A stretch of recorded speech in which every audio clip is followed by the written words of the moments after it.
Hello. അപ്പോൾ ഇന്നത്തെ ദിവസം കണ്ടാലോ, രാവിലെ തന്നെ അവൻ എണീക്കുന്നതിന് മുന്നേ എൻ്റെ എല്ലാ പണികളും തീരും ട്ടോ. പിന്നെ ഇന്ന് അവൻ കുറച്ച് ലേറ്റായി എണീറ്റതുകൊണ്ട് തന്നെ വേഗം കുളിപ്പിച്ച് ഞാൻ കഞ്ഞി കൊടുത്തേ. കഞ്ഞി കൊടുത്ത് കഴിയുമ്പോഴാണ് ഏട്ടൻ വിളിച്ചിട്ടുണ്ടായിരുന്നത്. അപ്പോൾ ഏട്ടൻ വിളിച്ചപ്പം അവൻ ഫോൺ കണ്ടാൽ പിന്നെ അവന് കുറച്ച് നേരം ഫോൺ കളിക്കണം. അതുകൊണ്ട് ഏട്ടൻ്റെ സ്ക്രീനൊക്കെ ഞാൻ ചെറുതാക്കി വെച്ചിട്ട് അവന് കാർട്ടൂൺ വെച്ച് കൊടുത്തതാട്ടോ. അല്ലെങ്കിൽ അവനങ്ങനെ ഇരിക്കില്ല. പിന്നെ ഞാൻ വിചാരിച്ചിരുന്നു താളിയൊക്കെ തേച്ച് കുളിക്കാമെന്ന്. ഞങ്ങളെ വീട്ടിൻ്റെ മുറ്റത്ത് ചെറിയൊരു ചെടിയുണ്ട് ചെമ്പരത്തിയുടെ. അപ്പോൾ പൂവൊന്നുമില്ല കേട്ടോ. അതിൻ്റെ ഇല മാത്രം എടുത്തിട്ട് ഞാൻ താളിയൊക്കെ ഉണ്ടാക്കി ഞാൻ കുളിച്ചേ. അങ്ങനെ ഇവിടെ അച്ഛൻ്റെ ചേച്ചി വന്നിട്ടുണ്ട് പാർക്കാൻ വേണ്ടിയിട്ട്. അപ്പം ഇന്ന് ചോറൊക്കെ വിളമ്പി തരികയാണ്. അപ്പം ഞാൻ വീഡിയോ എടുത്തപ്പോൾ ചോദിക്കുന്നുണ്ട്, ഈ എന്താ ചെയ്യുന്ന ഫോണിൽ എന്നൊക്കെ ചോദിക്കുന്നുണ്ട്. വീഡിയോ എടുക്കാനാണെങ്കിൽ നിന്നൊരൊന്നുമില്ല കേട്ടോ. അങ്ങനെ ഞാൻ ചെറുതായിട്ട് വീഡിയോ ഒക്കെ എടുത്തതാണ്.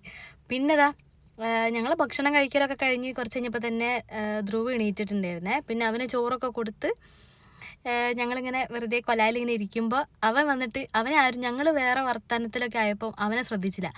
അപ്പം അവനെ എല്ലാവരും ശ്രദ്ധിക്കാൻ വേണ്ടിയാണ് അങ്ങനെ ചിരിക്കുന്നത് കേട്ടോ. വെറുതെ ഒരു ആവശ്യമില്ലാണ്ട് ചിരിക്കുകയാണ്. പിന്നെ അകത്തുനിന്ന് പാവയൊക്കെ എടുത്തുകൊണ്ട് വന്ന് അച്ചമ്മേൻ്റെ കയ്യിൽ പാവേനെ കൊടുത്ത് അങ്ങനെ അച്ചമ്മ അവനെ കളിപ്പിക്കുന്ന രീതിയിൽ അവനെ പാവേനെ ഉറക്കുന്ന പോലെയൊക്കെ കളിക്കുകയാണ്. പിന്നെ കുറേ നേരം പാവ വെച്ച് കളിച്ചിട്ടോ. പിന്നെ അതൊക്കെ കഴിഞ്ഞ് ഞങ്ങൾ വെറുതെ നടക്കാനിറങ്ങി.